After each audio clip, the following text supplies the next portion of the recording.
Shalom, saudara yang diberkati dalam kasih Tuhan Yesus Kristus, sahabat terbaik dalam kasih Tuhan.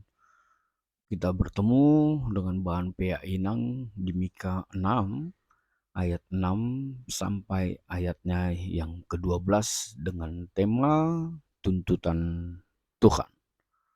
Saudaraku di dalam kasih Tuhan, di sini kita melihat setelah di ayat pertama sampai ayat yang kelima, ini adalah sebuah bagian dari seperti sindiran seorang Mika. Dia menyindir sebab sepertinya orang Israel itu rela melakukan korban bakaran, korban ribuan domba jantan. Bahkan sampai-sampai mereka seperti pengikut agama-agama kafir, di mana mereka rela mempersembahkan anak-anak sulung mereka. Mika hadir dengan mengatakan bahwa meresponi kasih Allah bukanlah hanya dengan melakukan agama lahiriah dan ritual agama yang kosong. Itu justru menjadi ketidaksukaan bagi Tuhan. Dan di sini kita melihat di ayat yang ke-8, Allah itu memberitahukan apa yang baik yang Ia kehendaki. Allah mengatakan melalui Mika, Allah itu menghendaki tuntutan Tuhan itu ketika mereka berlaku adil, mencintai kemurahan, dan hidup dengan rendah hati di hadapan Allah. Tiga kebajikan itu bukan sebuah kata-kata atau bukan sesuatu argumen tanpa tindakan. Bahkan bukan sesuatu yang bersifat filosofis. Namun itu merupakan nilai-nilai moral yang praktis yang harus dilakukan di dalam kehidupan kita. Saudaraku, Inang ini berkati Tuhan. Tuntutan Tuhan bagi bangsa Israel pada saat itu adalah tiga hal tersebut. Dan itu juga tuntutan yang Tuhan mau kita lakukan di tengah-tengah perjalanan kehidupan kita pada saat ini. Kebajikan itu harus kita lakukan, merespon bagaimana kasih Allah yang begitu luar biasa dalam hidup kita.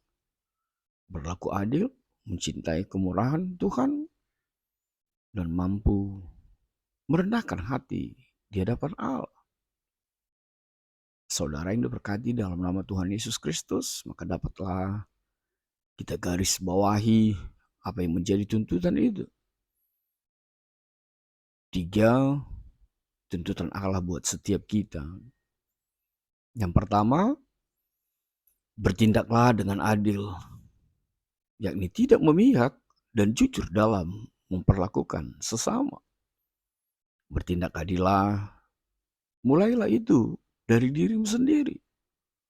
Bertindaklah adil untuk kehidupan di tengah-tengah keluargamu, di tengah-tengah rumahmu. Dan bertindaklah adil di tengah-tengah persekutuanmu. Bisa kita bandingkan dengan Matius 7 ayat yang ke-12.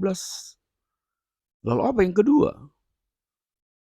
Kita harus mengasihi kemurahan hati.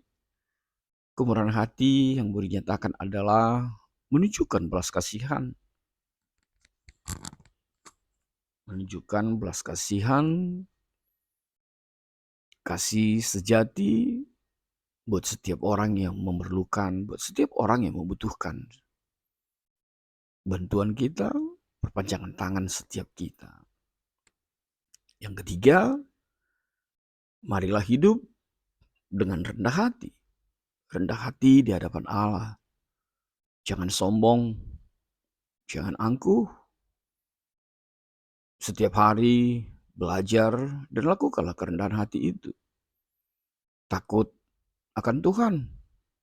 Bisa kita bandingkan dengan Yakobus 4 ayat 6 sampai 10, juga 1 Petrus 5 ayat 5 sampai 6.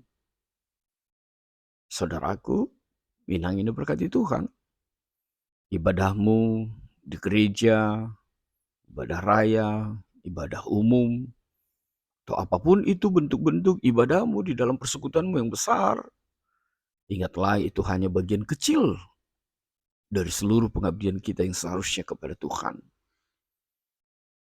Kasih yang sungguh-sungguh kepada Tuhan tidak lain adalah terlihat nyata dalam sebuah kepedulian yang tak berkesudahan kepada setiap orang-orang yang mengalami kesusahan, yang mengalami kekurangan di sekitar kehidupan kita. Tuhan memberkatimu. Amin.